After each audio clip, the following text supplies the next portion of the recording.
Ikiganiro cy'uyu munsi rero turagikorera ahangaha ni mu karere ka Rubavu, ni ikiyaga cya Kivu kabisa, aho turaza gukora iki kiganiro cya Jennifer Lopez, turi no kwirebera ubwiza nyaburanga butatse ikiyaga cya Kivu.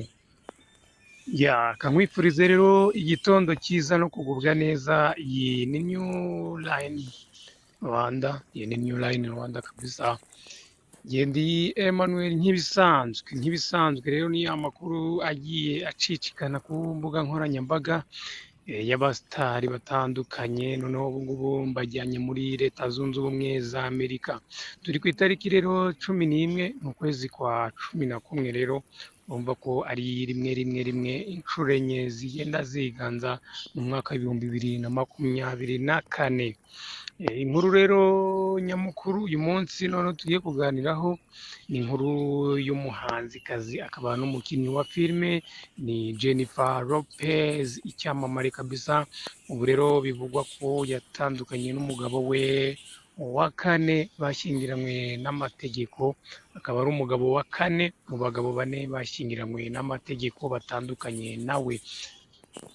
Inkuru rero iri kuvuga ko impamvu abagabo rero bari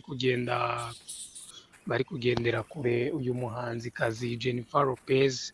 Biravugwa ko nyuma yaho umuhanzikazi Jennifer Lopez atandukanye na Ben Affleck, ubu abagabo bo muri Hollywood bose bari kumugendera kure bitewe n'amateka atameze neza uyu muhanzikazi ari kwandika muri sinema nyarwanda cyangwa se muri sinema muri Hollywood bitameze neza, aho uyu mugore bivugwa ko amaze gutandukana n'abagabo bagera mu 8 b'ibyamamare bakundanye bose.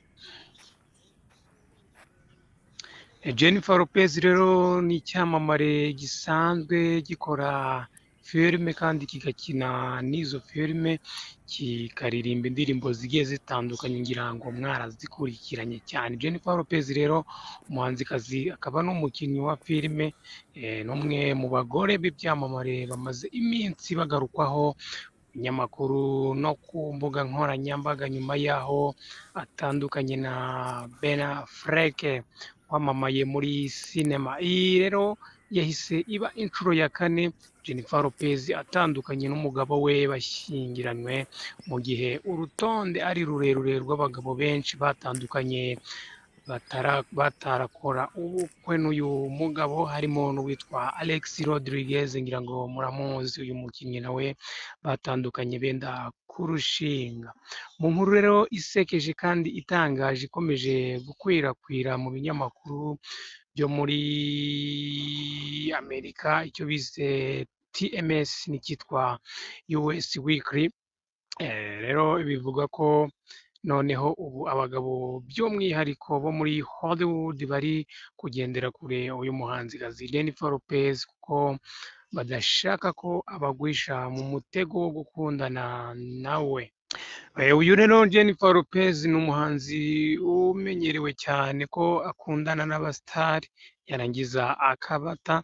Ikinyamakuru rero US Weekly yagize iti abagabo bo muri Hollywood ntawe uri kureba irihumye Lopez muri iyi minsi, kuko bazi ko arimo gushakisha umukunzi mushya nyuma yo gutandukana n'umugabo we wa kane.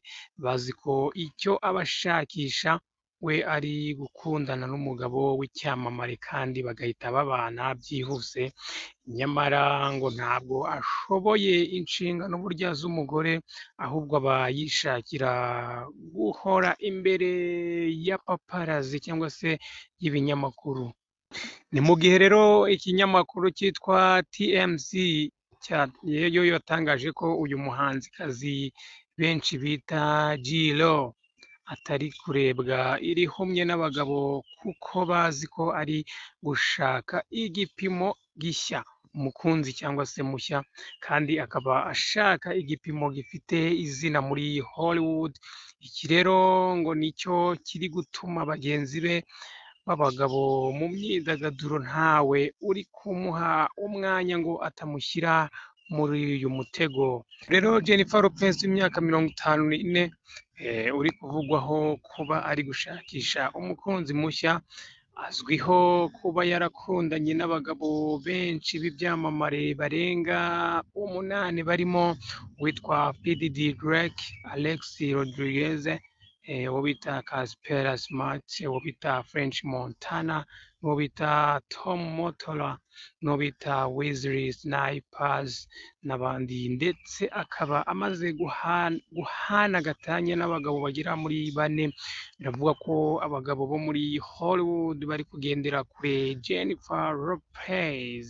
Uyu rero ni icyamamare Jennifer Lopez, aho bakomeje kugihunga aha ngaha muri Leta Zunze Ubumwe za Amerika, cyane cyane abo bahuje imyidagaduro b'abagabo bari kumuhungira kure bitewe n'uko uyu mugore bayobewe icyo aba ashaka ku bagabo.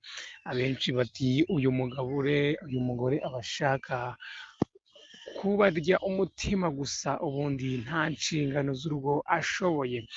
Kora subscribe rero niba utarayikora wowe nshuti wa New Line Rwanda, ubundi ujye wibonera amakuru. Kora like, comment ku nkuru ushaka ko twagukorera muri iyi minsi. Caho caho, mugire umunsi mwiza.